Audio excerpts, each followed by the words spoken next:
Hello students, welcome. आज हम लोग बात कर रहे हैं आइसोमेरिज्म के 6 लेक्चर की। इस लेक्चर में हम लोग बात करेंगे कन्फॉर्मेशनल आइसोमेरिज्म की।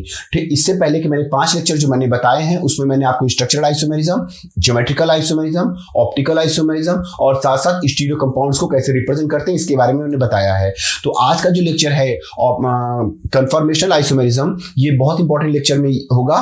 तो चले स्टार्ट करते हैं इस टॉपिक में। इस लेक्चर में आज हम लोग क्या क्या पढ़ने वाले हैं। तो सबसे पहले बात करेंगे कि कन्फॉर्मेशनल आइसोमेरिज्म क्या होता है, फिर बात करेंगे कन्फॉर्मेशनल आइसोमेरिज्म किन किन फैक्टर्स पर डिपेंड करता है। मेनली यहाँ पे स्ट्रेन्स के बारे में बात करेंगे, स्ट्रेन कौन कौन से हैं, और उसमें भी खास करके बात करेंगे रिंग स्ट्रेन या साइक्लिक स्ट्रेन के बारे में जो साइक्लिक कंपाउंड में पाए जाएंगे। आफ्टर दैट हम लोग बात करेंगे कि पकड़ कन्फॉर्मेशन क्या होता है। साइक्लिक स्ट्रक्चर से जब कंपेयर करते हैं तो पकड़ में स्टेबिलिटी को मेंटेन करने के लिए पकड़ स्ट्रक्चर आएंगे। ये दो आएंगे आपको, first one is chair form and other is boat form. Boat और चेयर फॉर्म में ये कन्फॉर्मेशन हम लोग देखेंगे कि बेसिकली साइक्लोहेक्सेन में। आफ्टर दैट बात करेंगे डाई सब्स्टिट्यूटेड साइक्लोहेक्सेन। ठीक है, डाई सब्स्टिट्यूटेड साइक्लोहेक्सेन में 6 ट्रांस कैसे स्टेबिलिटी प्रोवाइड कराते हैं। तो चलिए सबसे पहले बात करते हैं, तो चलो शुरू करते हैं कन्फॉर्मेशनल आइसोमर्स। तो सबसे पहले बात करते हैं कन्फॉर्मेशनल आइसोमर्स हैं क्या। तो कन्फॉर्मेशनल आइसोमर्स की जो कंडीशन है वो है कार्बन कार्बन के बीच के सिंगल बॉन्ड। सिंगल बॉन्ड में हम रोटेशन कराते जाएंगे और जो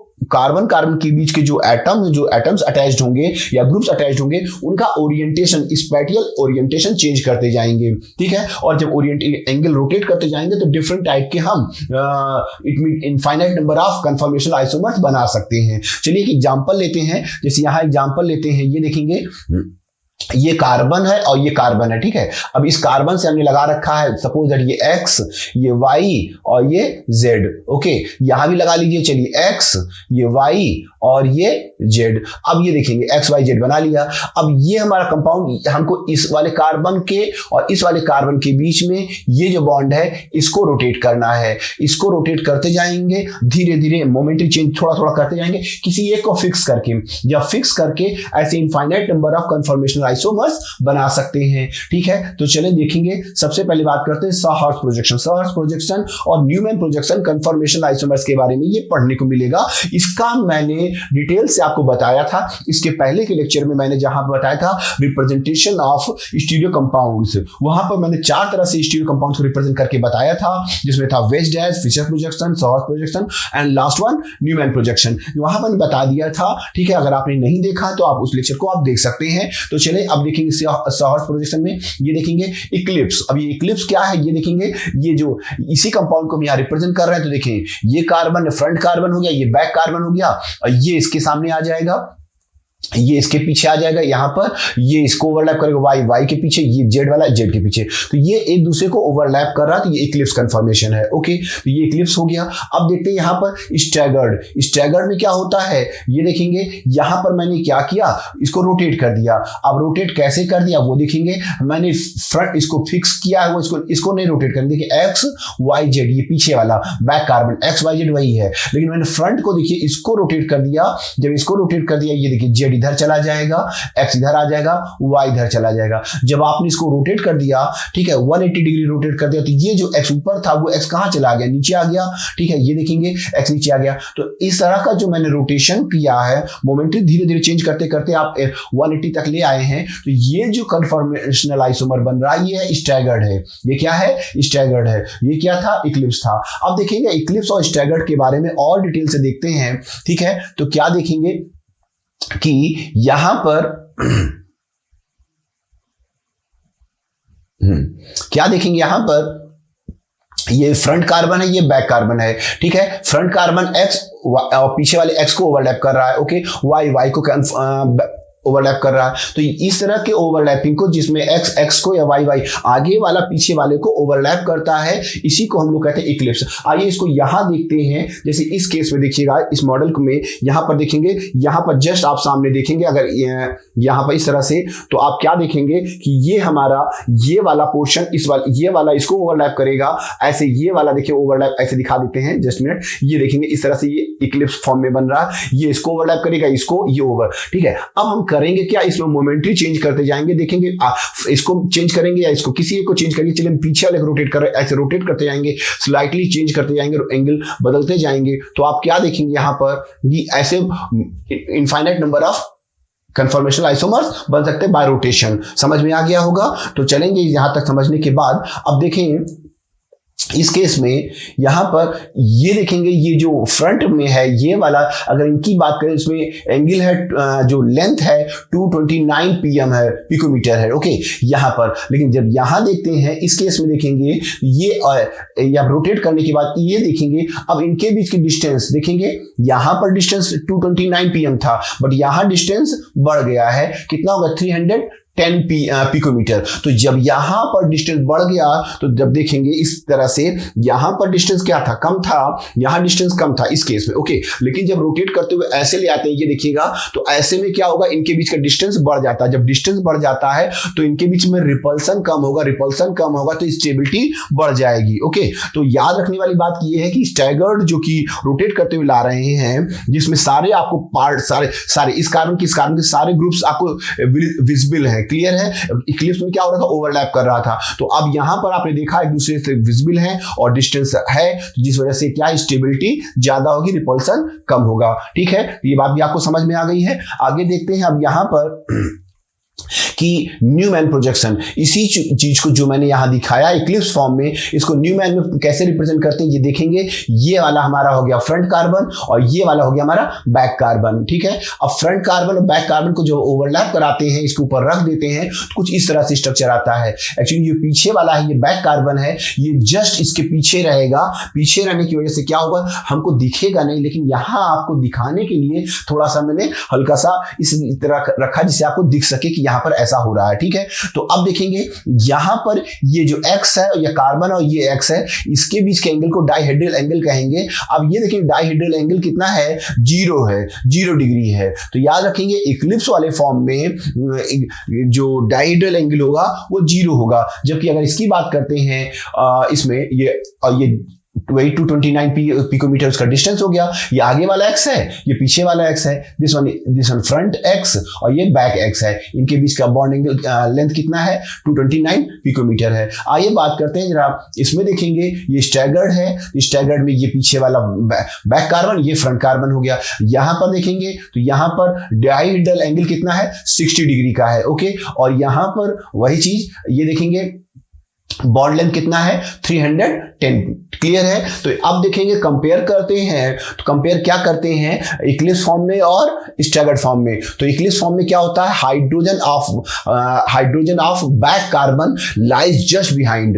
ये देखेंगे मैंने आपको बताया, ये वाला एक्स और इसके पीछे वाला एक्स दोनों एक दूसरे के पीछे रहते हैं। इसमें डाइहेड्रल एंगल क्या होगा, इसमें 0 होगा, क्लियर है। और ये लेस स्टेबल होते हैं क्योंकि यहां पर दोनों के बीच में क्या होता है, रिपल्सन होगा, दोनों के बीच में रिपल्सन होगा क्योंकि लेंथ कम है, ओके। तो जब रिपल्सन होगा तो स्टेबिलिटी कम होगी, तो एनर्जी इसकी क्या होगी, ज्यादा होगी। Now in case of staggered में क्या होता है, आप रोटेट करते तो डाइहेड्रल एंगल कितना आ रहा है, 60 डिग्री का आ जाएगा, ठीक है, 60 डिग्री का आएगा। ये उसके कंपेयर में, इक्लिप्स के कंपेयर में मोर स्टेबल होंगे और ये लेस एनर्जी। तो अब आप यहां तक समझ गए, ये इक्लिप्स था, ये स्टैगर्ड था, आपने रोटेट किया, रोटेट करते हुए बनाते चले जाते हैं। तो जब रोटेट करते हैं तो इनके इक्लिप्स और स्टैगर्ड के बीच में रोटेट करते हुए जब और सम लाते हैं, देखें यहां पर और जब लाते, देखिए ये क्या है, जस्ट बिहाइंड है, तो ये इक्लिप्स में है और ये ऐसे रोटेट करते लाते 60। तो यहां से यहां के बीच में और जो छोटे छोटे एंगल है, 1 डिग्री, 2 डिग्री, 3 डिग्री, 4 डिग्री, ऐसे अप टू 60 के बीच में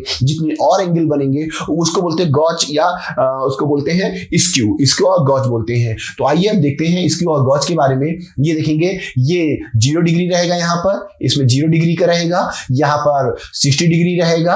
अब इनके बीच का जो होगा इससे ज्यादा और इससे कम, वो कौन सा होगा, वो स्क्यू और गुच होगा। तो आप देखेंगे इक्लिप्स वाला लेस स्टेबल होता है, इसकी एनर्जी ज्यादा होगी, स्टैगर्ड वाला मोर स्टेबल और इसकी लेस एनर्जी होगी। और ये स्क्यू और गुच क्या होगा, वो जस्ट बीच का होगा। यहां तक तो हम लोगों ने समझ लिया कन्फॉर्मेशनल आइसोमर्स होते क्या है। अब चलिए एग्जांपल से समझते हैं conformational isomers in case of ethane. आइए देखेंगे इथेन में कन्फॉर्मेशनल आइसोमर्स क्या है। तो देखें देखें सबसे पहले इथेन का स्ट्रक्चर CH3 इसका मॉलिक्यूलर फॉर्मूला के हिसाब से बात करते हैं। तो अब देखेंगे इसको कैसे प्रोजेक्ट कर रहा है। ये देखिए बॉन्ड लाइन मेथड में ऐसे लिखते हैं, ठीक है। हमको रोटेशन कहां कराना है, हमको रोटेशन कराना है इसके इस वाले कार्बन इस कार्बन के बीच में यहां रोटेशन कराना है। तो देखेंगे अब यहां पर ये फ्रंट कार्बन मतलब 1 कार्बन और वो 2 कार्बन इनके बीच में हमें रोटेशन कराना है, ठीक है। तो चलिए देखेंगे इसका साहस प्रोजेक्शन देखते हैं। तो ये साहस प्रोजेक्शन हो गया,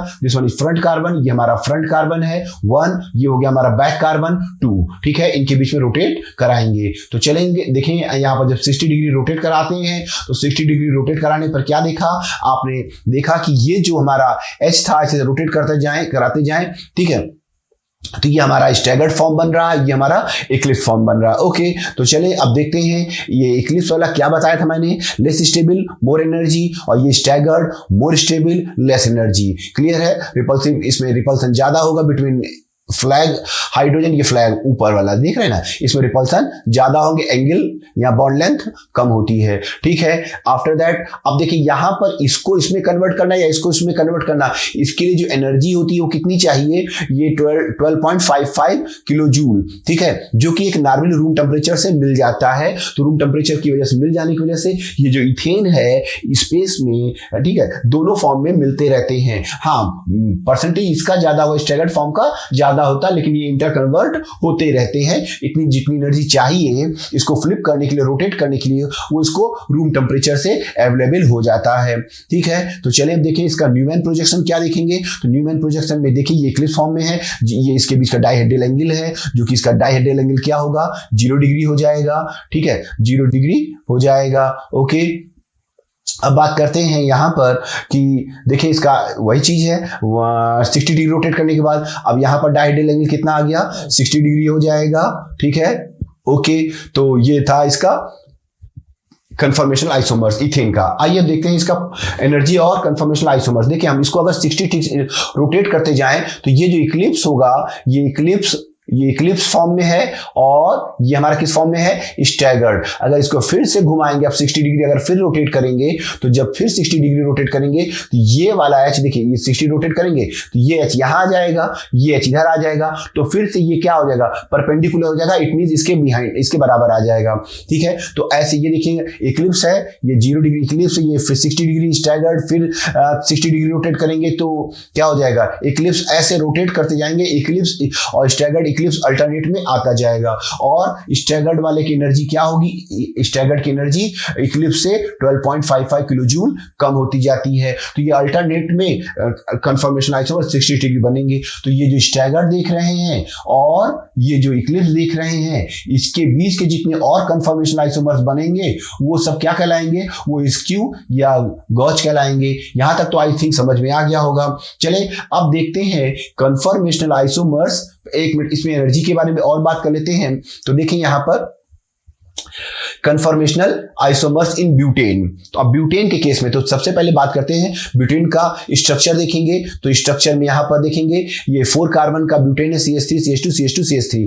अब हमें यहां पर जो कन्फर्मेशनल आइसोमर्स बनाना है वो किन के लिए बना सकते हैं। देखिए हम 1-2 के बीच में भी दिखा सकते हैं, यहां भी सिंगल बॉन्ड का रोटेशन दिखा सकते हैं, ठीक है। यहां इनके बीच में कन्फर्मेशनल आइसोमर दिखा सकते हैं, हम इनके बीच में दिखाएंगे, इनके बीच में। बट अभी हमारा जो टारगेट होगा कार्बन नंबर 2 और कार्बन नंबर 3 के बीच में दिखाएंगे, कार्बन नंबर 2 और 3 के बीच में। तो चलिए कार्बन नंबर 2 और 3 के बीच में कैसे बनाते हैं। तो सबसे पहले बात करते हैं साहस प्रोजेक्शन। तो नाउ हियर साहस प्रोजेक्शन देखेंगे, ये इसका साहस प्रोजेक्शन। अब आप देखें इस केस में ये वाला कार्बन नंबर 2 है, ये कार्बन नंबर 2 है, ये कार्बन नंबर 3 है, इनके बीच में दिखा रहे हैं। तो ये ऊपर मिथाइल है, ऊपर टॉप पर मिथाइल हो गया, ये पीछे मिथाइल है। तो ये किस फॉर्म में है इस वक्त, ये इसको ओवरलैप कर रहा होगा, ये ठीक है, ये H इसको ओवरलैप कर रहा होगा और ये वाला H इसको ओवरलैप कर रहा होगा। इस तरह से ये इक्लिप्स फॉर्म में नजर आ रहा है। आइए अब इसका न्यूमैन प्रोजेक्शन देखेंगे। तो न्यूमैन प्रोजेक्शन में क्या होगा, ये देखेंगे, ये methyl, this one methyl overlap to this one, okay, और ये वाला H इसको ओवरलैप कर रहा है। इस तरह से आप समझ गए होंगे। अब हम कर क्या रहे हैं यहाँ पर, कन्फर्मेशन आइसोमर्स देखिए क्या करने वाले हैं, 60 डिग्री रोटेट करेंगे। जब आप 60 डिग्री रोटेट करते हैं तो देखेंगे ये वाला पीछे वाले को मैंने रोटेट किया, तो अब ये डाइहेड्रल एंगल आ गया 60 डिग्री रोटेट करने के बाद। अब इसके सारे जो ग्रुप्स हैं, एटम्स हैं, वो दिखने लगे। तो ये किस फॉर्म में हो गया? स्टैगर्ड हो गया। पहले क्या था? इक्लिप्स। ठीक है, नाउ फिर से 60 डिग्री रोटेट करेंगे। तो जब फिर 60 डिग्री रोटेट करेंगे तो ये वाला मिथाइल जो है, दिस वन, ये वाला मिथाइल यहां आ जाएगा। अब इसके पीछे आ जाएगा, अब इसके पीछे आ जाएगा। तो देखिए इसके पीछे आ गया, ये देखिए एच के पीछे आ जाएगा। ठीक है, ये एच के पीछे है, जानबूझ के ऐसा दिखा रहा है जिससे आपको दिखे। ठीक है, तो ये एच ऊपर रहेगा, मिथाइल नीचे रहेगा। अगेन अगर 60 डिग्री रोटेट करेंगे तो क्या होगा? अब देखेंगे, ये देखेंगे जब 60 डिग्री रोटेट करते तो ये वाला यहां आ गया, मतलब ये मिथाइल यहां आ गया। देखिए ये मिथाइल आ गया यहां। ये किस फॉर्म में आ गया? स्टैगर्ड। तो यहां पर स्टैगर्ड आ गया। अब ये स्टैगर्ड देखिए, ये जो फोर्थ स्टैगर्ड है, फोर्थ कंफर्मेशनल आइसोमर, और ये सेकंड, दोनों ही स्टैगर्ड, ये भी स्टैगर्ड है, ये भी स्टैगर्ड है। लेकिन दोनों में डिफरेंस क्या नजर आ रहा है? यहां पर ये जो मिथाइल था, ठीक है, ये जो मिथाइल था और ये जो मिथाइल है यहां पर इतनी दूर पर है। ठीक है, और यहां पर परपेंडिकुलर, एक दूसरे से परपेंडिकुलर क्या कह रहे हैं, 180 का, मतलब लॉन्ग डिस्टेंस पर हो गया। इसका मतलब ये जो स्टेबल, ये जो फोर्थ वन स्टैगर्ड है, ये क्या होगा? मोस्ट स्टेबल होगा। ये क्या हो जाएगा? मोस्ट स्टेबल हो जाएगा। ठीक है, ये मोस्ट स्टेबल हो जाएगा। चलिए अब 60 डिग्री रोटेट करेंगे तो क्या देखेंगे? ये वाला मिथाइल इस H के पीछे आ जाएगा। ओके, तो जब यहां आ गया तो ये देखेंगे ये H हो गया, इसके पीछे मिथाइल आ गया। अगेन 60 डिग्री रोटेट करेंगे तो क्या होगा? फिर से ये स्टैगर्ड फॉर्म में आ गया। ये देखेंगे ये मिथाइल आ गया। तो इस तरह से देखेंगे हमने यहाँ 6 बना लिया। अगर हम यहाँ पर अगेन अगर 60 डिग्री रोटेट करेंगे तो क्या होगा? आप ऑब्जर्व करें तो क्या होगा? ये वाला मिथाइल इसके पीछे आ जाएगा, मतलब यहाँ पर अगेन फर्स्ट वाला बन जाएगा। ये फिर से क्या बन जाएगा? फर्स्ट की तरह ही बन जाएगा। तो अब आप देखिए यहाँ पर टोटल मैंने आपको कितने कंफर्मेशनल आइसोमर्स बनाए हुए हैं? 6। ठीक है, तो जो 6 बनाए हैं, अब उन 6 में देखिए सबसे ज्यादा स्टेबल कौन होगा? सबसे ज्यादा स्टेबल हमारा ये होगा। कौन सा? This one. ठीक है, क्यों होगा ये सबसे ज्यादा स्टेबल? क्यों होगा? क्योंकि यहां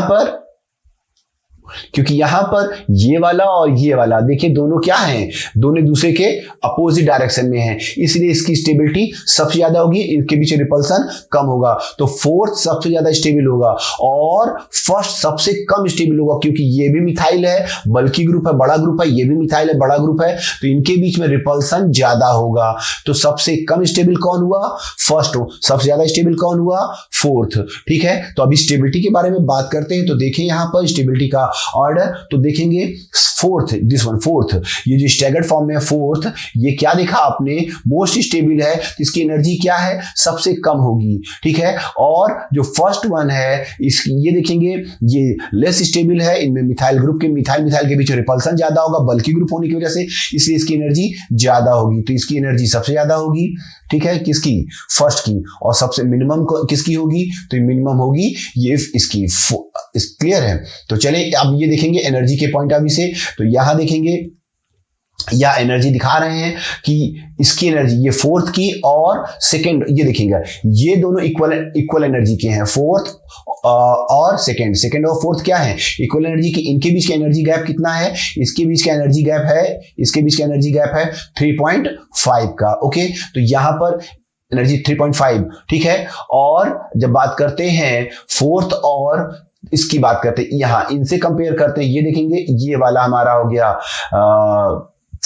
थर्ड और फिफ्थ, और इससे देखते हैं इनकी बीच के एनर्जी का जो गैप है वो कितना है? 12.1। ठीक है, तो और यहां देखते हैं इनके बीच का जो गैप है वो सबसे ज्यादा है फर्स्ट और फोर्थ के बीच में। यहां इनके बीच में गैप या एनर्जी का डिफरेंस 15.06। ओके, तो ये है। तो अब बताइए यहां पर स्टेबिलिटी में सबसे ज्यादा स्टेबल कौन है? ये ज्यादा स्टेबल है, फोर्थ वन, दिस वन। ठीक है, और सबसे कम ये है, तो ये फोर्थ, उसके बाद सेकंड और सिक्स्थ। सेकंड, ये सेकंड वाला और ये सिक्स्थ वाला। देखिए इसमें मिथाइल और ये मिथाइल इधर है 60 डिग्री एंगल में है, यही चीज यहां मिथाइल, ये दोनों भी 60 डिग्री है, सिर्फ इसमें लेफ्ट साइड में है और इसमें राइट साइड में है। तो ये दोनों इक्वल एनर्जी के होंगे। कौन कौन से? सेकंड और थर्ड। ऐसे जरा देखिएगा यहाँ पर फर्स्ट, इसकी बात करते हैं थर्ड और फिफ्थ में। यहाँ देखिए ये मिथाइल के पीछे कौन है?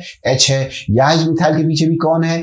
H है। तो दोनों सेम एनर्जी के इक्लिप्स फॉर्म में है। तो ये हो गया इक्लिप्स फॉर्म में और ये लास्ट हो गया हमारा फर्स्ट वन। ठीक है, तो ये मैंने आपको बताया स्टेबिलिटी का ऑर्डर है। ठीक है, एनर्जी का ऑर्डर जस्ट इससे रिवर्स हो जाएगा। तो ये conformational isomers in case of butane. अब बात करते हैं कि कन्फर्मेशनल आइसोमर्स इन साइक्लिक कंपाउंड। ठीक है, कन्फर्मेशनल आइसोमर्स इन साइक्लिक कंपाउंड। तो चले देखें साइक्लिक कंपाउंड में, इसके लिए सबसे पहले हमें पढ़ना होगा स्ट्रेन फैक्टर। आइए स्ट्रेन फैक्टर की बात करते हैं। तो स्ट्रेन फैक्टर में सबसे पहले आता है टॉर्सनल स्ट्रेन, ट्विस्ट। ठीक है, ऐठन जिसको हम लोग कहते हैं। तो आइए देखते हैं ऐठन के बारे में। बॉन्ड मतलब इसको बॉन्ड ट्विस्ट कहें या बॉन्ड स्ट्रेन कहें तो गलत नहीं होगा। देखिए यहाँ पर ये जो कार्बन देख रहे हैं, ये कार्बन, इसके बीच में ये ऑर्बिटल है। अब ये जो ऑर्बिटल है, सपोज दैट अगर हम इस XYZ से इसको ऐसे रोटेट करते हैं अलोंग दिस, ये और इसके बीच में अगर जब रोटेट करते हैं तो ऑर्बिटल, ये ऑर्बिटल्स हैं जो इनके बीच में ऐठन आती है। जैसा कि यहाँ पर ये ऑर्बिटल था, ये ऑर्बिटल था, जब इसको ऐसे रोटेट करते हैं तो इस पर, इस बॉन्ड में रोटेशन में दिक्कत आएगी, ऐठन आएगी। ठीक है, जैसे कि रस्सी वगैरह में होता है, रस्सी में अगर ऐठते चले जाते हैं ऐसे तो ऐठन आती है। तो इस तरह का जो ऐठन आएगा, इसी ऐठन को ही हम लोग क्या कहेंगे? इसी को कहेंगे टॉर्सनल स्ट्रेन कहते हैं। तो इसको हम कह सकते हैं बॉन्ड ऑर्बिटल स्ट्रेन भी कहें तो गलत नहीं होगा। तो चलिए यहां तक समझने के बाद अब बात करते हैं, दूसरा है स्टेरिक स्ट्रेन। अब ये स्टेरिक स्ट्रेन क्या है वो देखेंगे आप। यहां पर ये देखेंगे, ये वंडर वॉल स्ट्रेन भी कह सकते हैं, स्टेरिक स्ट्रेन कह सकते हैं, क्राउड स्ट्रेन भी कह सकते हैं। जैसे यहां देखेंगे ये वाला, ये बल्कि ग्रुप है इसके साइड, और ये दोनों एक दूसरे, ये बड़े ग्रुप्स हैं, बल्कि ग्रुप्स हैं। तो बल्कि ग्रुप्स के बीच में क्या होगा? रिपल्सन होगा। ये जितना ज्यादा डिस्टेंस पर होंगे उनके बीच में क्राउड स्ट्रेन या स्टेरिक स्ट्रेन, भीड़ का जो रहेगा है ना, वो कम होगा। तो ये स्टेरिक स्ट्रेन क्या है?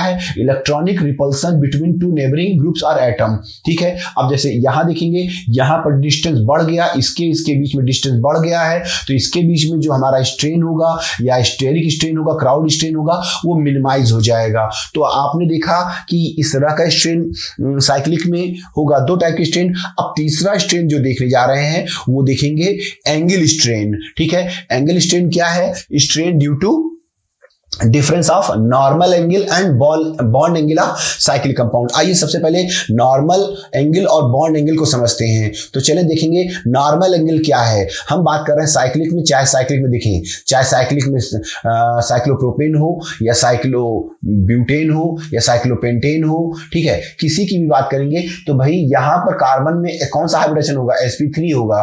तो जब sp3 होगा तो डेफिनेटली इसका एंगल, इसका ज्योमेट्री क्या होगी? टेट्राहेड्रल होगा। और बॉन्ड एंगल कितना होगा? 109.5 डिग्री। तो चले यहां तक तो समझ में आ रही है। तो जब sp3 होगा 109.5, तो ये नॉर्मल एंगल कहलाएगा।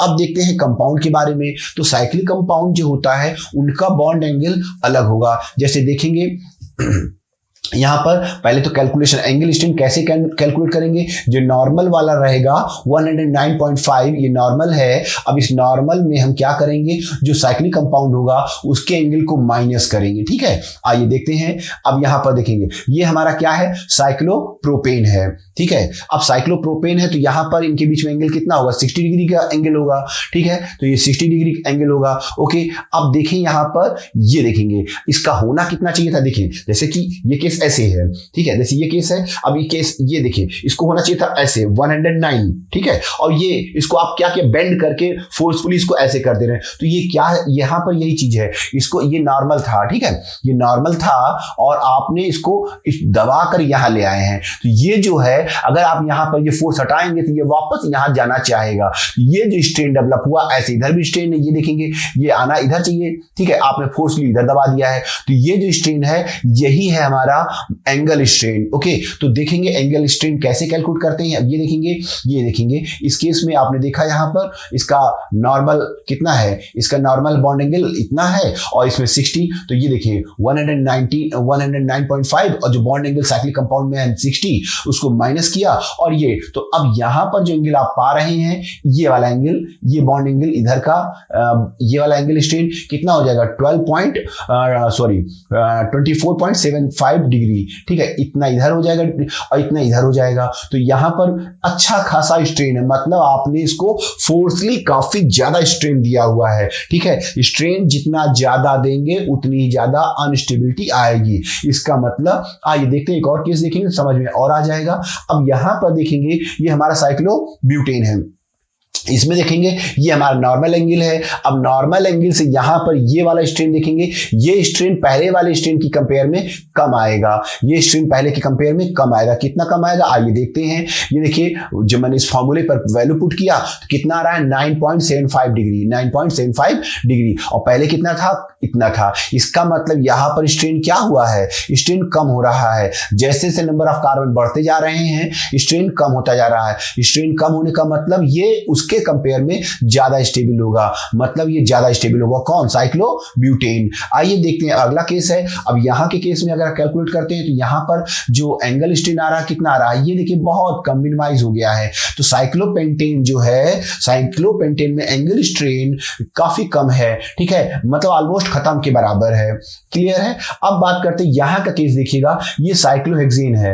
वेल साइक्लोहेक्सेन के केस में देखिए केस उल्टा हो गया। उल्टा होने का मतलब यहां माइनस में आ रहा है स्ट्रेन, यहां स्ट्रेन या एंगल स्ट्रेन जो आ रहा है वो माइनस में आ रहा है। इसका क्या मतलब है, देखिए हमने आपसे क्या कहा कि ये नॉर्मल है। अब आप ऐसे करोगे तो फैलना चाहेगा, और अगर ऐसे है तो ऐसे कर दोगे तो सिकुड़ना चाहेगा। बात समझ गए। जैसे एक नॉर्मली स्प्रिंग होती है, स्प्रिंग को अगर दबाइएगा तो फैलना चाहेगी, फैलाओगे तो सिकुड़ना चाहेगी। दो टाइप के, आउटर स्ट्रेन और मतलब इंटरनल स्ट्रेन, दोनों टाइप का। यही चीज ये नॉर्मल है। और साइक्लोब्यूटेन में क्या था, आपने इसको कंप्रेस कर दिया तो ये फैलना चाहेगा, तो ये इंटरनल स्ट्रेन था। इसमें क्या है, बाहर इतना होना चाहिए था, आपने बाहर फैला दिया तो अंदर आना चाहेगा, तो एक्सटर्नल स्ट्रेन है। तो इसमें एक्सटर्नल स्ट्रेन कितना है 5.25 डिग्री है। क्लियर है। अब देखेंगे इस केस में, देखेंगे यहां पर स्ट्रेन और बढ़ जाता, माइनस में देखेंगे इतना हो गया। तो यहां इसका मतलब कुल मिलाकर अब अगर इनमें कंक्लूजन निकालें तो मिनिमम स्ट्रेन किसमें पाया गया, सबसे कम एंगल स्ट्रेन किसमें पाया गया है, साइक्लोपेंटेन में। इसका मतलब इसमें स्ट्रेन कम है, इसकी स्टेबिलिटी ज्यादा है। तो हम समझ रहे हैं कि इसकी स्टेबिलिटी ज्यादा क्योंकि इसमें स्ट्रेन कम है। लेकिन एक्सपेरिमेंटली हम लोग ऑब्जर्व करते हैं, एक्सपेरिमेंटली हम लोग ज्यादातर पाते क्या है कि साइक्लोहेक्सेन ज्यादा स्टेबल होता है। अब आप कहेंगे साइक्लोहेक्सेन ज्यादा स्टेबल क्यों है, साइक्लोहेक्सेन ज्यादा स्टेबल क्यों है, जबकि इसमें एक्सटर्नल एंगल स्ट्रेन है, बाहर वाला है, तो स्ट्रेन है, तो इसमें ज्यादा स्टेबल कैसे हो गया। तो इसकी स्टेबिलिटी को एक्सप्लेन करने के लिए एक और स्ट्रेन हम लोग पढ़ने वाले हैं, वो है एंगल स्ट्रेन। ठीक है, सॉरी वो है बॉन्ड एंगल। ठीक है, बॉन्ड एंगल स्ट्रेन। आइए बॉन्ड एंगल स्ट्रेन को देखते हैं, या बॉन्ड एंगल स्ट्रेन क्या उसको कहेंगे हम, रिंग स्ट्रेन। ठीक है, वो एक्सपेरिमेंटल वर्क है। आइए देखते हैं रिंग स्ट्रेन को। तो चले देखेंगे रिंग स्ट्रेन। अब ये रिंग स्ट्रेन कैसे डिसाइड करते हैं, it is calculated by the heat of combustion. ठीक है, अब यहां हम क्या करेंगे, देखिए अभी से पहले क्या पढ़ा हम लोगों ने, एंगल स्ट्रेन। एंगल स्ट्रेन अगर देखें तो एंगल स्ट्रेन में सबसे ज्यादा स्टेबल कौन हो रहा था, सबसे ज्यादा स्टेबल हो रहा था साइक्लोपेंटेन, क्योंकि उसमें मिनिमम एंगल स्ट्रेन था, मतलब जैसा होना चाहिए नॉर्मली वैसे ही आया है। ठीक है, तो ज्यादा स्टेबल होना चाहिए था। लेकिन एक्सपेरिमेंटली क्या पाते हैं, एक्सपेरिमेंटली साइक्लोहेक्सेन ज्यादा स्टेबल होता है। उसको कैसे एक्सप्लेन कर रहे हैं, by the help of ring strain. अब ये रिंग स्ट्रेन डिसाइड करते हैं by the heat of combustion. तो चलिए देखें यहां पर, ये देखिएगा यहां क्या दिखा रहे हैं, एन प्रोपेन। जो एन प्रोपेन नॉर्मल प्रोपेन है वो साइक्लोप्रोपेन की कंपेयर में काफी ज्यादा स्टेबल है।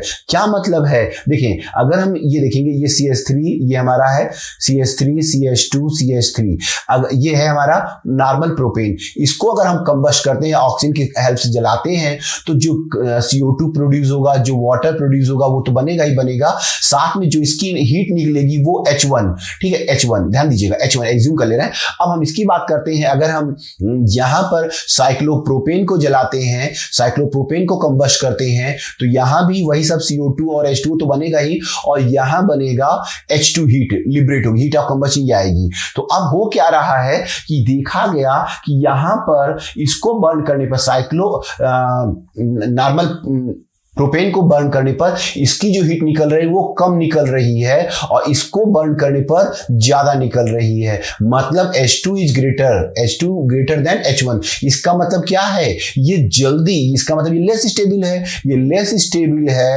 लेस स्टेबल है, तभी तो ये जल्दी से कन्वर्ट होना चाहेगा, इसीलिए ज्यादा क्या कर रहा है, ये हीट लिबरेट कर रहा है। इसके कंपेयर में ये क्या है, उसके कंपेयर में ये क्या है, मोर स्टेबल है। मतलब नॉर्मल प्रोपेन क्या है, ज्यादा स्टेबल है इन कंपेयर टू साइक्लोप्रोपेन। ये कैसे डिसाइड किया, by the heat of combustion. इसके केस में हीट ऑफ कंबशन जो होगा H1 होगा, जो कि कम होगा, और कम होने का मतलब ये ज्यादा स्टेबल था, तभी आगे बढ़ना नहीं चाहेगा, और ये कम स्टेबल है, इसलिए जल्दी से स्टेबिलिटी के लिए जल्दी रिएक्ट करना चाहेगा। तो आई थिंक ये बात आपको समझ में आ गई होगी। इसी के हिसाब से हम लोग स्टेबिलिटी को एक्सप्लेन करेंगे। आइए देखते हैं। अब अगला केस देखें, तो यहां पे देखेंगे ऐसे एन ब्यूटेन का केस बात करें तो एन ब्यूटेन में देखिए एंगल स्ट्रेन, इसके कंपेयर में ये, अब इसको भी अगर कंपेयर करें साइक्लो, इसकी बात करते हैं, जब हम इसको कंपेयर करते हैं एन ब्यूटेन को और साइक्लोब्यूटेन को, तो अब देखिए यहां पर ये ज्यादा स्टेबल था, ये बहुत कम स्टेबल था, साइक्लोप्रोपेन बहुत कम स्टेबल था, मतलब एक तरह अनस्टेबल। यहां पर देखेंगे तो यहां अगेन एन ब्यूटेन तो स्टेबल है, साइक्लोब्यूटेन उसके कंपेयर में कम स्टेबल है, लेकिन उतना ज्यादा डिफरेंस नहीं। यहां पर देखिए, यहां पर डिफरेंस देखिए, यहां पर डिफरेंस देखिएगा। तो ये डाटा से देखेंगे, अगर हम दोनों, यहां पर हम आपको टेबल नहीं प्रोवाइड कर रहे हैं कि ब्यूटेन को और साइक्लोप्रोपेन को, इन सब को हीट ऑफ कंबशन का डाटा देते तो आपको समझ में आ जाता, बट अभी डाटा यहां हम प्रोवाइड नहीं कर रहे हैं, आप उससे समझ गए होंगे। तो चलिए अब आगे की बात करते हैं। तो देखें अब यहां पर अगर इसको बर्न करते हैं तो यहां पर इसकी स्टेबिलिटी भी समझ में आ गई है। अब देखें ऐसे ही यहां एन पेंटेन, अब जब एन पेंटेन की बात करते हैं, ये एन पेंटेन है और ये हमारा साइक्लोपेंटेन है, तो यहां पर अगेन ये जो नॉर्मल पेंटेन है वो ज्यादा स्टेबल है, जबकि देखिए इसमें एंगल स्ट्रेन क्या हो गया था, इसमें मिनिमम हो गया था 0.75 डिग्री का था। तो मतलब फिर भी ये क्या है, साइक्लोपेंटेन की रिस्पेक्ट में नॉर्मल पेंटेन ज्यादा स्टेबल है। ठीक है, ये बात भी समझ में आ चुकी है। अब बात करते हैं साइक्लोहेक्सेन और एनहेक्सेन। अब देखिए यहां पर, ये देखिए डाटा से आपको क्लियर हो जाएगा, यहां जो एनहेक्सेन है और ये साइक्लोहेक्सेन है ऑलमोस्ट क्या है, ऑलमोस्ट स्टेबल है, दोनों स्टेबल हैं। इसका मतलब रिंग और ओपन चेन दोनों की स्टेबिलिटी यहां बराबर हो रही है। तो इसका मतलब क्या हो गया, साइक्लोपेंटेन और साइक्लोहेक्सेन में क्या ज्यादा स्टेबल हो गया, ये मोर स्टेबल हो गया। ये क्यों, ये ज्यादा मोर स्टेबल हो गया।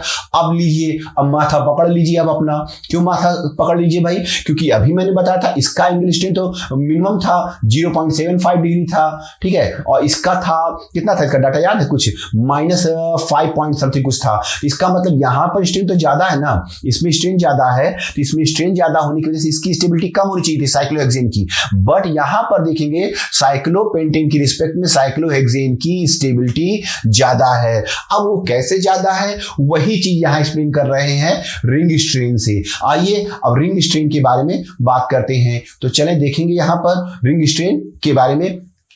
ओके, तो देखें यहां पर, ये देखेंगे अब रिंग स्ट्रेन के लिए यहां पर इसको बर्न करते हैं। किसको बर्न करते हैं, साइक्लोहेक्सेन को। तो जब इसको बर्न करते हैं तो यहां पर आप देखेंगे टोटल हीट कितनी लिबरेट हो रही है, ये नियर अबाउट 4000 किलो जूल पर मोल के आसपास ये इसकी बर्निंग। अब ये देखिए जब इतना निकल रहा है तो ये तो 6 कार्बन इसमें है ना, 6 कार्बन को जलाया, तो एक कार्बन के लिए पर CH2, ये CH2, तो यहां पर इसका फॉर्मूला क्या था, C6H12। तो हम एक कार्बन के लिए निकाल रहे हैं, मतलब CH2 के लिए, इतनी के लिए बात कर रहे हैं, तो इसकी हीट ऑफ कंबशन कितनी आ रही है, इतनी आ रही है किलो जूल पर मोल। ओके, अब जब बात करते हैं, ये देखेंगे ये हमारा क्या है, एनहेक्सेन। जब एनहेक्सेन की बात करते हैं, इसको बर्न करते हैं, तो इसको बर्न करते हैं तो इसमें भी 4100 के आसपास, 4200 लगभग आ रहा है। तो इसमें पर CH2 निकालते हैं तो इतना आ रहा है, अब इतना किलो जूल पर मोल आ रहा है, इसमें इतना। तो ये जो है बहुत ज्यादा डिफरेंस नहीं है इन कंपेयर टू अदर, अगर इनके बीच में कंपेयर करते या सॉरी इनके बीच में कंपेयर करते, किनके बीच में, अगर हम इनके बीच में कंपेयर करेंगे, जस्ट मिनट, तो यहां पर इनमें डिफरेंस बहुत ज्यादा, इनमें डिफरेंस देख करेंगे तो बहुत ज्यादा है, प्रोपेन साइक्लोप्रोपेन, पेंटेन साइक्लोपेंटेन, लेकिन जब हेक्सेन और साइक्लोहेक्सेन में कंपेयर करते हैं तो यहां पर वो डिफरेंस बहुत ज्यादा नहीं है, ऑलमोस्ट सेम है, इसीलिए यहां पर नियरली सेम मैंने लगाया है।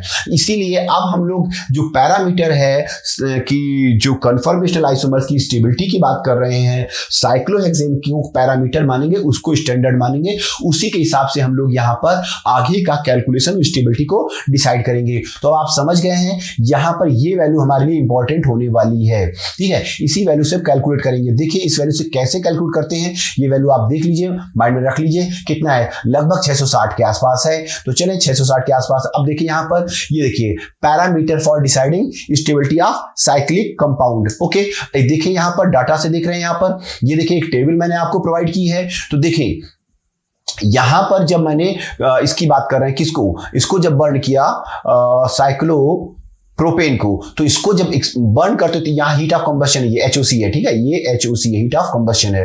तो कितना आ रहा, इतना आ रहा है, इतना, ठीक है, लगभग 2100 के आसपास। जबकि हम कैलकुलेशन कैसे किए, या n क्या है, नंबर ऑफ कार्बन, ये नंबर ऑफ कार्बन, तो यहां पर 3 इंटू ये वैल्यू 3 से मल्टीप्लाई कर दो, जो भी मैंने बताया पैरामीटर, ये हमारा स्टैंडर्ड वैल्यू है, ठीक है, ये स्टैंडर्ड वैल्यू है। तो जब इसमें मल्टीप्लाई किया इसका, तो ये वैल्यू बताइए, यहां पर आना इतना चाहिए था, अगर इतना आता तो स्टेबल रहता, लेकिन कितना रहा, इतना, क्योंकि ये ज्यादा स्टेबल नहीं है, तो इसलिए ज्यादा एनर्जी लिबरेट किया। तो अब ये कितना लिबरेट किया, कितना डिफरेंस आया दोनों के बीच में, इतना।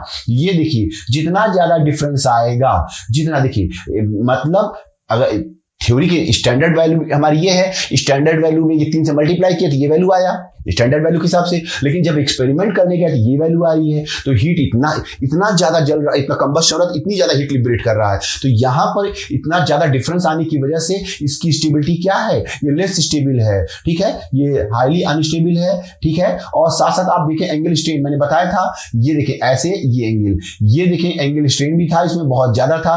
कुल मिलाकर के यहां पर आप देख रहे हैं, यहां पर रिंग स्ट्रेन और एंगल स्ट्रेन दोनों ही वैल्यू बहुत ज्यादा है, दोनों ही ज्यादा, इसलिए क्या है, अनस्टेबल है। ऐसे ही यहां n की वैल्यू 4 रखिएगा, इस केस में n की वैल्यू 4 रखिएगा।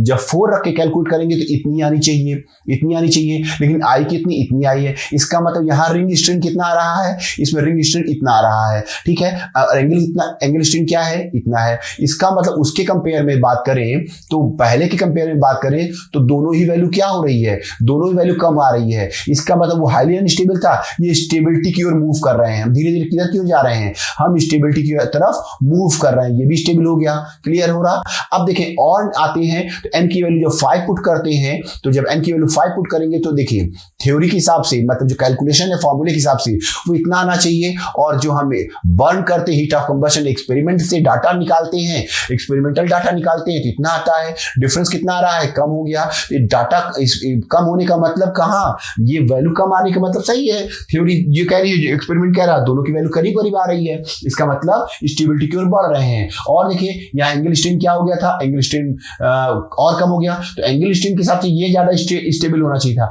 लेकिन यहां पर क्या दिख रहा है, रिंग स्ट्रेन है। ओके, फिलहाल ये स्टेबल है। अब देखिए यहां पर मेन बात करें साइक्लोहेक्सेन में, तो यहां देखेंगे जो डाटा हम निकालेंगे और जो थ्योरी और एक्सपेरिमेंट दोनों की वैल्यू ऑलमोस्ट क्या है, सेम है। इस वजह से यहां रिंग स्ट्रेन क्या हो गया, 0 हो गया। अब जब रिंग स्ट्रेन 0 हो गया और यहां एंगल स्ट्रेन है, तो अब देखेंगे तो कुल मिलाकर के यहां रिंग स्ट्रेन डोमिनेट कर रहा है, तो रिंग स्ट्रेन जो है इसमें 0 है। इस वजह से इन सब में कंपेयर करें तो ये क्या हो जाएगा, मोस्ट स्टेबल हो जाएगा। कौन, ये हमारा साइक्लोहेक्सेन मोस्ट स्टेबल हो जाएगा। क्लियर है, ये ज्यादा स्टेबल हो जाएगा इन कंपेयर टू अदर। अब यहां बात करते हैं तो यहां अगेन देखिएगा, इस केस में बात करते हैं तो यहां पर ये देखेंगे रिंग स्ट्रेन फिर बढ़ रहा है, रिंग स्ट्रेन बढ़ रहा है और मतलब स्टेबिलिटी घट रही है इसका मतलब। और यहां पर आउटर साइड में स्ट्रेन बढ़ रहा है, एंगल स्ट्रेन। तो इस वजह से सबसे ज्यादा स्टेबिलिटी की अगर बात करते हैं तो सबसे ज्यादा स्टेबल हमारा कौन निकला? साइक्लोहेक्सेन, ठीक है, इन कंपेयर टू अदर। चलिए अब यहां पर ये तो हम समझ में आ गया, साइक्लोहेक्सेन अदर साइक्लिक कंपाउंड के कंपेयर में ज्यादा स्टेबल होंगे, ठीक है। लेकिन अब क्वेश्चन फिर उठता है, साइक्लोहेक्सेन जो देख रहे हैं, ये जो बनाते हैं साइक्लोहेक्सेन का स्ट्रक्चर, अब ये इसमें भी अभी स्ट्रेन है, कितना एंगल स्ट्रेन है? माइनस का मतलब बाहर साइड, आउटसाइड है। अब माइनस को भूल जाइए, 5 डिग्री का है ना, ये जो 5 डिग्री के आसपास का जो स्ट्रेन है, इसको मिनिमम करना है, इसको भी मिनिमाइज करना चाहेगा। तो जब साइक्लोहेक्सेन इसको भी कम करना चाहेगा, इसके लिए अपने साइक्लिक स्ट्रक्चर को, अपने प्लेनर स्ट्रक्चर को ये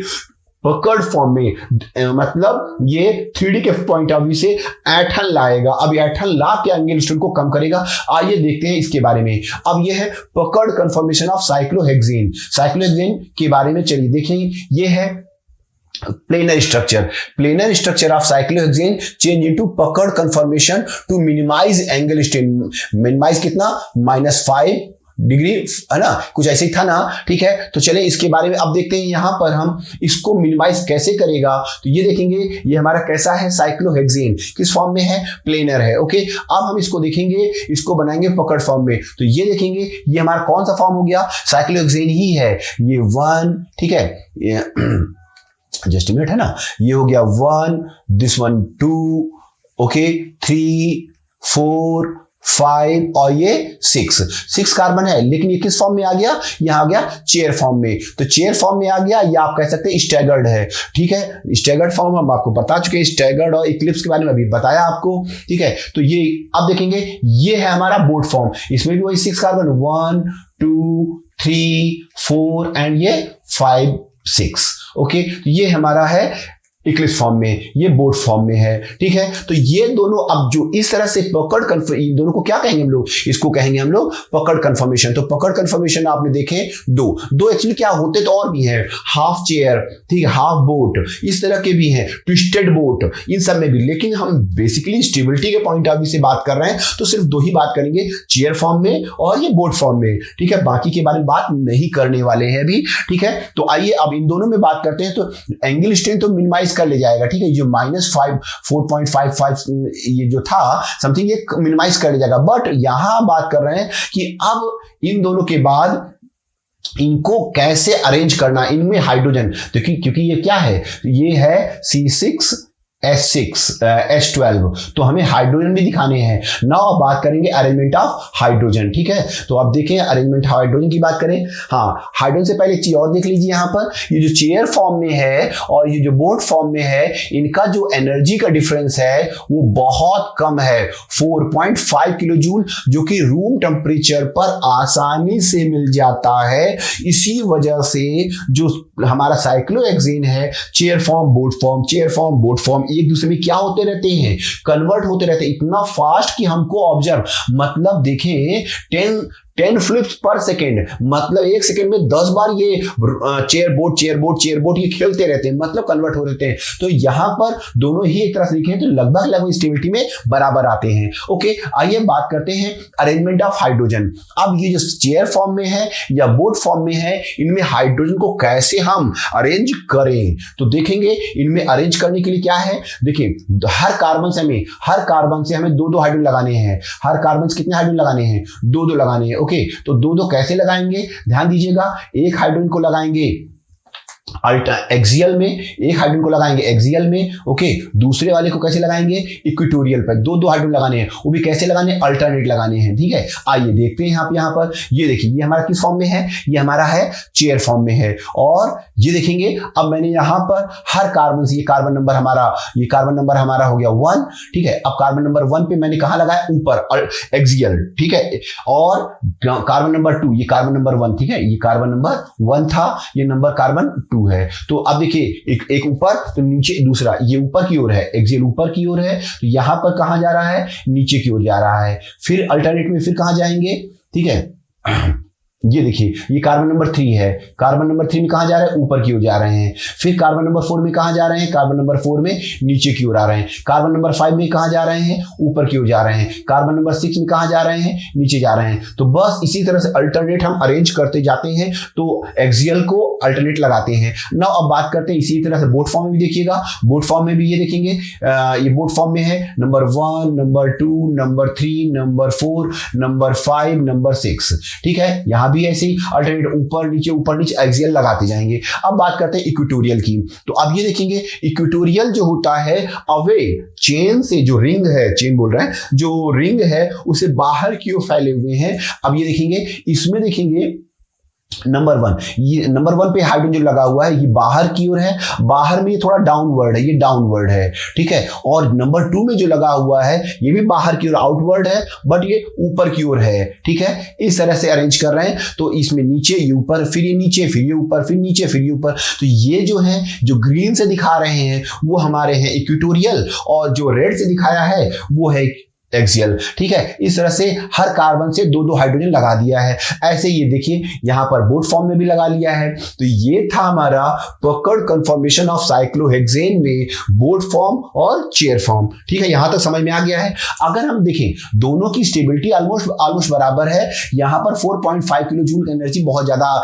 मायने नहीं रखती है, इसी वजह से ये एक दूसरे में क्या होते रहते हैं, कन्वर्ट होते रहते हैं। अब क्वेश्चन उठता है कि अगर इनकी स्टेबिलिटी को भी कंपेयर किया जाए, now stability of chair and boat form, तो देखेंगे compare the stability in chair and boat form. तो कैसे कंफर्म करते हैं, देखिए पहले बात करते हैं स्टेरिक स्ट्रेन और वंडरवॉल स्ट्रेन। अब देखिए वंडरवॉल स्ट्रेन देखेंगे, यहां पर इसको एक एग्जांपल से देखते हैं। ये देखेंगे, ये हमारा क्या है, चेयर फॉर्म है, और ये हमारा क्या है, बोट फॉर्म है। अब दोनों में देखेंगे, हम यहां पर देखेंगे ये वाला जो हाइड्रोजन है नंबर 1, ठीक है, आप कहीं से भी नंबर कर लीजिए, इधर से 1 2 3 कर लीजिए, 1 2 3 4 5 कर सकते हैं। ठीक है, तो मैटर नहीं कर रहा कोई भी, चलिए 1, ये 2 कर ले रहे हैं, ये 3 कर ले रहे हैं। तो अब बताइए 1 और 3 के बीच यहां पर देखेंगे, यहां पर ये जो 1 2 3 4 आएगा, ठीक है, ये देखेंगे यहां ये पोल बन रहा है, ये जो पोल है, ये जो पोल है, इनके बीच में ये करीब आ जाते हैं। यहां पर अगर देखेंगे तो इनके ये पोल देखेंगे, ये ऊपर है, ये स्टैगर्ड है,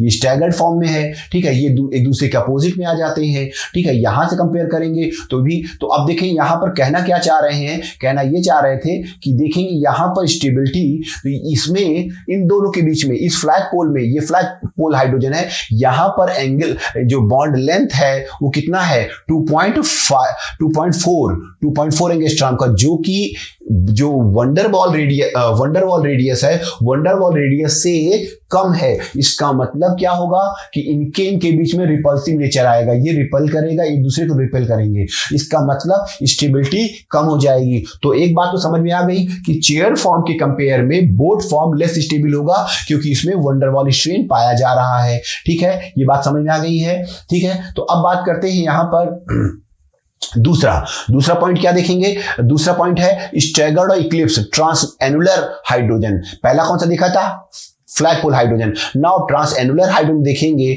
तो यहां देखिएगा नंबर डाल देते हैं, तो नंबर 1 हाइड्रोजन ये हो गया, चलिए number 2 hydrogen, this one 3 and ये 4, ये हो गया 5 और ये लास्ट हो गया 6। ठीक है, अब देखिए अभी कंपेयर कर रहे हैं, ये क्या था, स्टैगर्ड फॉर्म में है। अब ये देखेंगे इसका इक्लिप्स फॉर्म में देखिएगा, तो अब देखिए मजेदार बात यहां नजर आएगी, ये 1, ये हो गया 2, दिस वन 3 4, ये 5 और ये 6। अब देखिए मजेदार बात क्या है कि इसका जो ये 5th नंबर का देखिए, ये वाला हाइड्रोजन देखिए और 3rd का, दोनों किधर है, नीचे की ओर है। तो ये वाला और एक दूसरे के करीब आ जाते हैं, तो ये वाला हाइड्रोजन और ये वाला हाइड्रोजन जो डाउनवर्ड दोनों हैं, दोनों करीब में पैरेलल हो गए हैं, तो ये ट्रांस एनुलर है, दोनों एक दूसरे को क्या करेंगे, दोनों एक दूसरे को रिपेल करेंगे। तो यहां पर रिपल्सन देखिए, यहां पर देखा ये फ्लैग पोल हाइड्रोजन थे, इनमें रिपल्सन आया ड्यू टू वंडरवॉल रेडियस। यहां पर ये भी करीब में आ रहा है, तो यहां भी एक तरह से दिखा जाती है वंडरवॉल रेडियस है।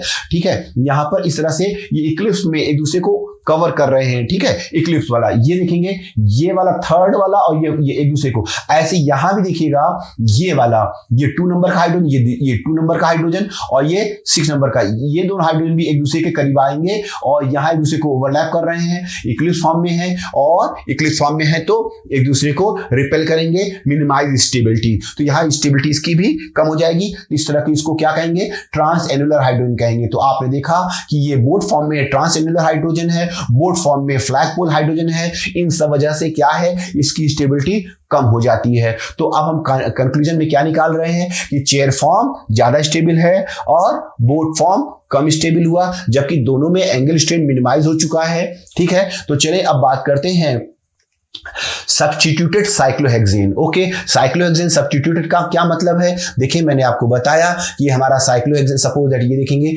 C6H12 है, ठीक है, ये 6H12 है, मतलब इसको हम ऐसे बना लेते हैं, ठीक है, ये C6H12 है। अब आप इसमें करते क्या है, यहाँ एक X जोड़ देते हैं, X कोई भी ग्रुप हो सकता है यहाँ पर, -H। तो अब ये फॉर्मूला ये बन गया क्या, ये हो गया 1 मोनोसब्स्टिट्यूट, यहाँ X लगा दिया, ठीक है। अब जब X लगा दिया तो नंबर 1 यही काउंट हो जाएगा और आपने हटाया क्या है, हाइड्रोजन हटा दिया है, ये हाइड्रोजन हटाकर ये लगा दिया। अब इसका फॉर्मूला क्या बन गया, C6H11X। तो ये हो गया मोनो सब्स्टिट्यूटेड। अगर आप एक H और हटाकर एक और लगाएंगे तो डाई सब्स्टिट्यूटेड हो जाएगा, ठीक है। ये बात समझ में आ गई है। तो चलिए देखेंगे मोनो सब्स्टिट्यूटेड में। अब ये देखेंगे आपने यहां से हटाया, क्या हटाया, हाइड्रोजन, और यहाँ CH2 था ना, हाइड्रोजन को हटा के क्या लगा दिया, मिथाइल ग्रुप लगा दिया। तो अब इसका नाम क्या हो गया, मिथाइल साइक्लोहेक्सेन, मिथाइल साइक्लोहेक्सेन हो गया। अब मिथाइल साइक्लोहेक्सेन में जस्ट नोटिस करिए ये वाला बॉन्ड कौन सा है, ये परपेंडिकुलर टू द प्लेन, ऊपर की ओर है, तो ये हो गया एक्सियल। ये क्या हो गया, एक्सियल हो गया, ये एक्सियल हो गया। और ये वाला हमारा कहाँ है, इक्वेटोरियल पे। तो इसको कह सकते हैं, ये जो हमारा है एक्सियल मिथाइल, क्या कह सकते हैं इसको, एक्सियल मिथाइल साइक्लोहेक्सेन। 1 नंबर पे है, इसको बोलने की जरूरत नहीं है यहाँ पर, ठीक है, मिथाइल साइक्लोहेक्सेन। तो ये एक्सियल हो गया, ठीक है। ऐसे ही अगर बात करते हैं, इसको देखिएगा, अब यहाँ पर एक्सियल मिथाइल साइक्लोहेक्सेन तो हो ही गया। अब देखिए यहाँ पर आप नोटिस करिए, यहाँ पर आपने देखा ये जो मिथाइल है कहाँ लगा दिया आपने, इक्वेटोरियल पे, नंबर 1 तो है ही है, ठीक है। अब देखिए अगर कंपेयर करते हैं एक्सियल और इक्वेटोरियल की, तो बताइए इनमें ज्यादा स्टेबल कौन होगा, ये जो इक्वेटोरियल है ये मोर स्टेबल होगा। क्यों ज्यादा स्टेबल होगा, क्योंकि ये अवे टू द रिंग है, और ठीक है, और यहां पर परपेंडिकुलर है, तो इनका इन बॉन्ड के साथ, इनके साथ इसका क्या होगा, रिपल्सन होता है। ये इनके बीच 90 एंगल बन रहा है, यहां पर रिपल्सन ज्यादा होगा, इनमें दूर होगा, इनमें रिपल्सन कम होगा, इसलिए क्या होगा, मोर स्टेबल हो जाएगा, ठीक है। स्टेबिलिटी भी समझ में आ गई है ना, और रीजन भी समझ में आ गया है। ये था मोनो सब्स्टिट्यूटेड। आइए बात करते हैं डाई सब्स्टिट्यूटेड की। तो डाई सब्स्टिट्यूटेड क्या है, इसको देखेंगे यहाँ पर, तो 1,2 डाई सब्स्टिट्यूटेड। अब ये 1,2 डाई सब्स्टिट्यूटेड क्या है, देखें यहाँ पर, ये देखेंगे, ये हो गया हमारा नंबर 1 कार्बन, ये हो गया नंबर 1 कार्बन, और ये हो गया 2 हो गया। तो 1 और 2 दोनों पर क्या लगा दिया, मैंने मिथाइल लगा दिया है, ठीक है। अब यहां पर देखिए 1, 2 पे दोनों, ये मिथाइल सेम साइड है। जब दोनों सेम साइड हो तो इसको क्या कहेंगे हम लोग, इसको सिस कहेंगे। ये हो गया हमारा सिस फॉर्म में हो गया। अब इसको ट्रांस बनाना होता तो कैसे ट्रांस बनाते, ये देखेंगे, इसका मिथाइल यहां कर दिया, इसका मिथाइल ऊपर हो गया, ठीक है। इसको अगर शो करना होता तो कैसे दिखाते, ये देखेंगे, इसको पहले वाले को शो करते तो ऐसे दिखाते, ये देखें, ये वेज मेथड, ये वेज बॉन्ड हो गया, ये भी वेज बॉन्ड हो गया, मिथाइल हो गया। इसको दिखाते तो इसको कैसे दिखाते, ये देखेंगे, इसमें आप एक को वेज दिखा दीजिए और दूसरे को डैश दिखा दीजिए, तो इस तरह से दिखाते हैं। तो ये हो गया हमारा ट्रांस हो गया। तो अब ये हमारे पास 2 टाइप के बन रहे हैं, मोनो सब्स्टिट्यूटेड में नहीं था, डाई सब्स्टिट्यूटेड में सिस और ट्रांस दोनों चक्कर आ रहा है, ठीक है। ओके, अब हम बात करते हैं इसके आइसोमर्स बनाते हैं चेयर फॉर्म में। ओके, तो लेट्स स्टार्ट। देखेंगे इसके 3 आइसोमर्स बनेंगे चेयर फॉर्म में। देखें, सबसे पहले बात करते हैं एक्सियल। हम कहां लगाएंगे, एक्सियल। देखेंगे ये चेयर फॉर्म में हमारा है, ये चेयर फॉर्म में है, ये नंबर 1 हो गया, ये नंबर 2 हो गया। बताइए नंबर 1 में कहां पर है, नंबर 1 में ऊपर की ओर है, ये नंबर 1 में कहां है, ऊपर की ओर है। ओके, ये नंबर 1 में ऊपर की ओर हो गया, 1 मिनट, हाँ चलिए, ये ऊपर की ओर हो गया। और ये नंबर 2 है, इसमें कहां है, नीचे की ओर है। ओके ये हो गया एक्सियल एक्सियल, ये भी एक्सियल बॉन्ड पर है, ये भी एक्सियल बॉन्ड पर है। अब बात करते हैं दूसरा इक्वेटोरियल इक्वेटोरियल, मतलब इस मिथाइल को कहाँ लगाएंगे, इस हाइड्रोजन की जगह पर, और ये मिथाइल को यहाँ लगाएंगे, जो दोनों क्या इक्वेटोरियल है। ओके तो चलिए यहाँ लगा के देखते हैं, ये देखिए लगा लिया, ठीक है। अब इक्वेटोरियल इक्वेटोरियल हो गया, ठीक है, तो equatorial equatorial. And now next axial equatorial, मतलब एक ऊपर लगाइए एक को इक्वेटोरियल पे लगाइए, ये देखिएगा यहाँ पर ये कहाँ लगा दिया, एक्सियल पे लगा दिया, ये इक्वेटोरियल पे लगा दिया, तो इस तरह से ये बन गए।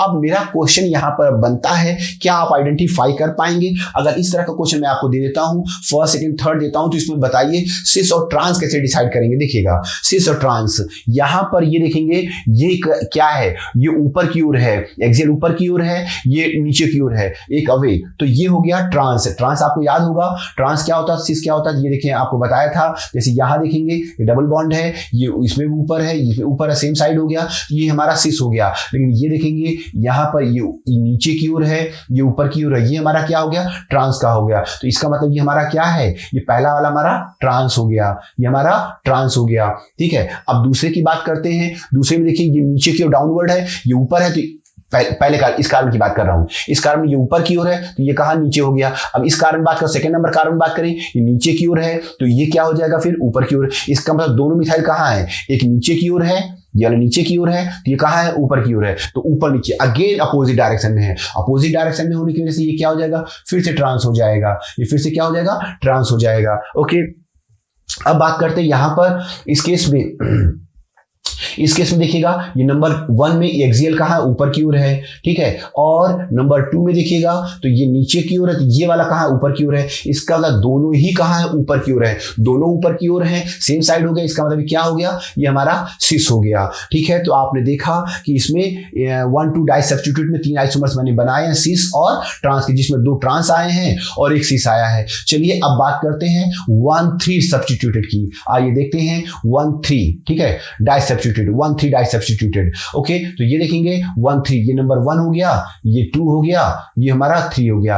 अब बताइए 1,3 में क्या है, ये मिथाइल है, ये मिथाइल है, ऊपर ऊपर सेम साइड है, इसको क्या कहेंगे, इसको हम नाम देंगे सिस। इसमें तो सिस ट्रांस पकड़ना आसान हो जाता है, इस प्लेनर में तो पकड़ना आसान होता है, लेकिन जब चेयर फॉर्म में आता है तो वहां प्रॉब्लम आती है, उसी को समझना आपको है, ठीक है। अगेन 1,3 ये हमारा ट्रांस फॉर्म में नीचे है, ये ऊपर है, ओके, अपोजिट डायरेक्शन में है, तो ये ट्रांस हो गया। तो सिस ट्रांस तो यहां समझ में आ चुका है। लेकिन हम बात करते हैं चेयर फॉर्म में, तो अब देखेंगे चेयर फॉर्म में, अच्छा उसमें एक चीज हमने डिस्कस नहीं किया, भूल गए, डिस्कस कर, आप ध्यान दीजिएगा, उसमें आप बताइएगा कि स्टेबिलिटी किसकी ज्यादा है, ठीक है। अब इस क्वेश्चन में हम यहां देख लेंगे, तो चलें देखेंगे यहाँ पर इसके अगेन 3 फॉर्म बन रहे हैं। देखें पहला क्या है, ये नंबर 1 हो गया, ये हो गया नंबर 2 हो गया, ये नंबर 3 हो गया। अब बताइए इसमें कहाँ है, ऊपर की ओर है, इसमें कहाँ है, इसमें भी ऊपर की ओर है, इसका मतलब सेम डायरेक्शन में है। तो ये जब सेम डायरेक्शन में तो इसको क्या कहेंगे हम लोग, ये यहाँ पर थोड़ा सा करेक्शन करना होगा हमें, ये हमारा सिस नहीं होगा, ट्रांस नहीं होगा, ये हमारा क्या हो जाएगा, ये हमारा सिस हो जाएगा। ओके आइए देखते हैं, एक्सियल एक्सियल 6 हो गया। अब बात करते हैं ये देखिए इक्वेटोरियल का केस देखते हैं। यहाँ पर ये देखिए ये ऊपर है तो ये कहाँ हो जाएगा, नीचे हो जाएगा, और ये ऊपर है तो ये कहाँ हो जाएगा, ये नीचे हो जाएगा।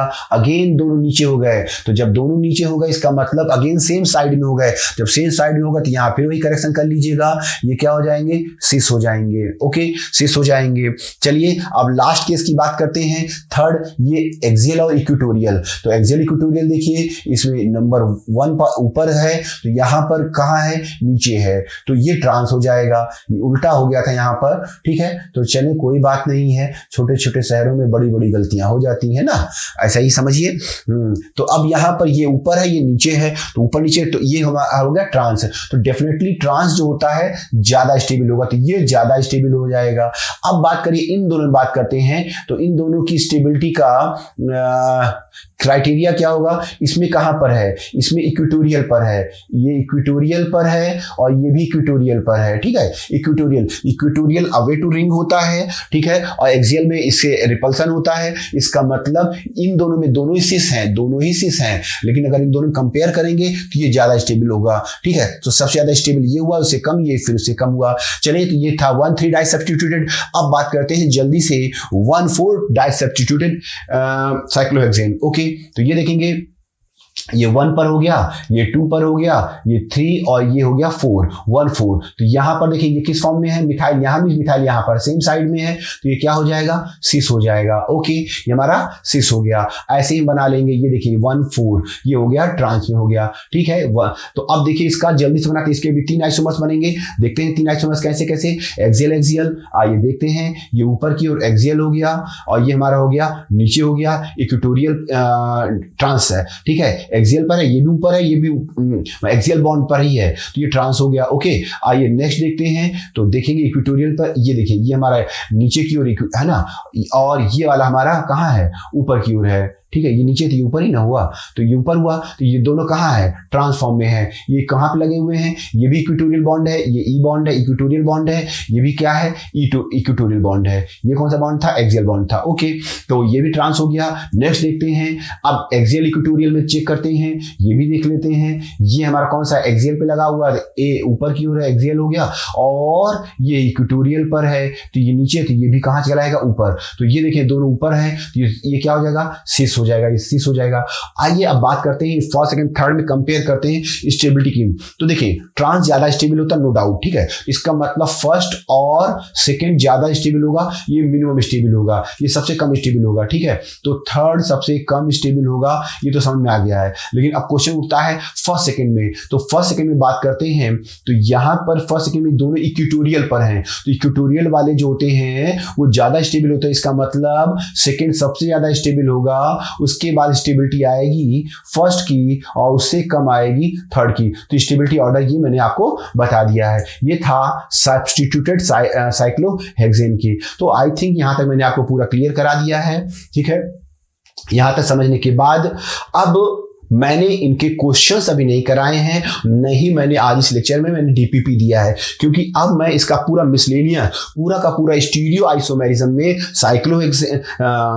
ज्योमेट्रिकल आइसोमर्स, ऑप्टिकल आइसोमर्स और कन्फर्मेशनल आइसोमर्स का मिसलेनियस एक साथ मिलाकर कंप्लीट पैकेज देंगे। क्योंकि अब जब हम क्वेश्चन देंगे तो उसमें तीनों का कॉन्सेप्ट मिला के रहेगा, इसलिए अगला लेक्चर जो बहुत इंपॉर्टेंट होगा क्योंकि वो लेक्चर इन्हीं जितने पिछले लेक्चर्स मैंने पढ़ाए हैं, ज्योमेट्रिकल, ऑप्टिकल और ये कन्फर्मेशन आइसोमर जो अभी आप पढ़ रहे हैं, इनसे ही मिल करके वो प्रॉब्लम बनेगी। तो ठीक है, जब तक आप प्रॉब्लम सॉल्व नहीं करेंगे, देखने में तो लगता है ये चैप्टर बहुत आसान है, लेकिन जब आप चैप्टर्स के प्रॉब्लम्स बनाएंगे तो आपको समझ में आएगा कि चैप्टर कितना हमारे लिए इंपॉर्टेंट होता है। ओके, थैंक यू, मिलते हैं फिर अगले क्लास में।